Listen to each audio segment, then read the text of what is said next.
বন্ধুসকল আজি আমি আলোচনা কৰিম এই ভিডিঅ'টোৰ জৰিয়তে মেল এক্স ক্ৰীমৰ বিষয়ে।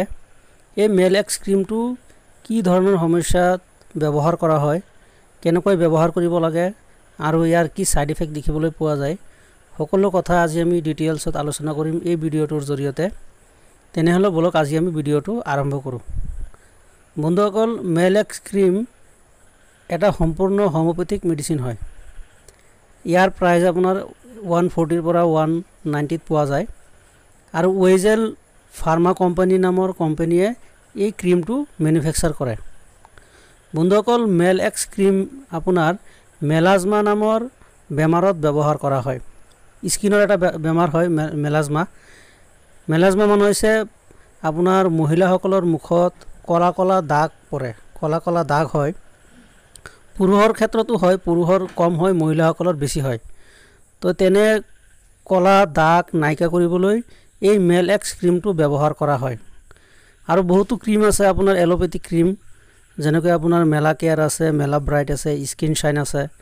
তেনেকুৱা ক্ৰীম ব্যৱহাৰ কৰিলে আপোনাৰ মুখৰ দাগ ভাল হয়, কিন্তু আকৌ ৰিপিটলি হৈ থাকে আৰু তেনে ক্ৰীমৰ সাইড ইফেক্টও দেখিবলৈ পোৱা যায়। কিন্তু মেল এক্স ক্ৰীমটো ব্যৱহাৰ কৰিলে আপোনাৰ পাৰ্মানেন্টলি মুখৰ দাগ নাইকা হ'ব। আৰু ই এটা সম্পূৰ্ণ হোমিওপ্যাথিক মেডিচিন হয়। ইয়াৰ কোনো ধৰণৰ সাইড ইফেক্ট দেখিবলৈ পোৱা নাযায়। তো যদি আপোনাৰ মুখত এনেকুৱা কলা কলা দাগ পৰিছে, তো আপুনি এই ক্ৰীমটো ব্যৱহাৰ কৰক। এই ক্ৰীমটো ব্যৱহাৰ কৰিলে আপোনাৰ পাৰ্মানেন্টলি কি হ'ব, আপোনাৰ মুখৰ দাগটো নাইকা হ'ব। তো ইয়াৰ যেটো ব্যৱহাৰ কৰাৰ নিয়ম হয়, আপুনি দিনত 2 টাইম ৰাতিপুৱা আৰু ৰাতি ব্যৱহাৰ কৰিব পাৰে। ৰাতিপুৱা ব্যৱহাৰ কৰিলে আপুনি ৰ'দত ওলাই নাযাব আৰু ভালকে মুখখন ধুই লগোৱাৰ আগত যিখিনি জায়গাত আপোনাৰ ফেসত য'ত আপোনাৰ এনেকুৱা দাগ পৰিছে, এই দাগত কি কৰিব, হালকা এপ্লাই কৰি দিব। তো এনেকুৱা যদি আপুনি কিছুদিন ব্যৱহাৰ কৰে, আপোনাৰ দাগ পাৰ্মানেন্টলি নাইকা হৈ যাব। আৰু যেহেতু এটা হোমিওপ্যাথিক মেডিচিন হয়, ইয়াৰ কোনো ধৰণৰ সাইড ইফেক্ট দেখিবলৈ পোৱা নাযায়।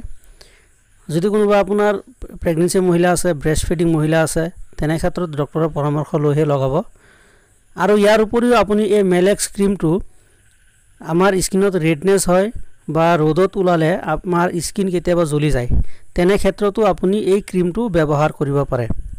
তো আচলতে মেল এক্স ক্ৰীমটো ব্যৱহাৰ কৰা হয় মেলাজমা নামৰ যিটো আপোনাৰ মুখত কলা কলা দাগ পৰে, সেই দাগ নাইকা কৰিবলৈ।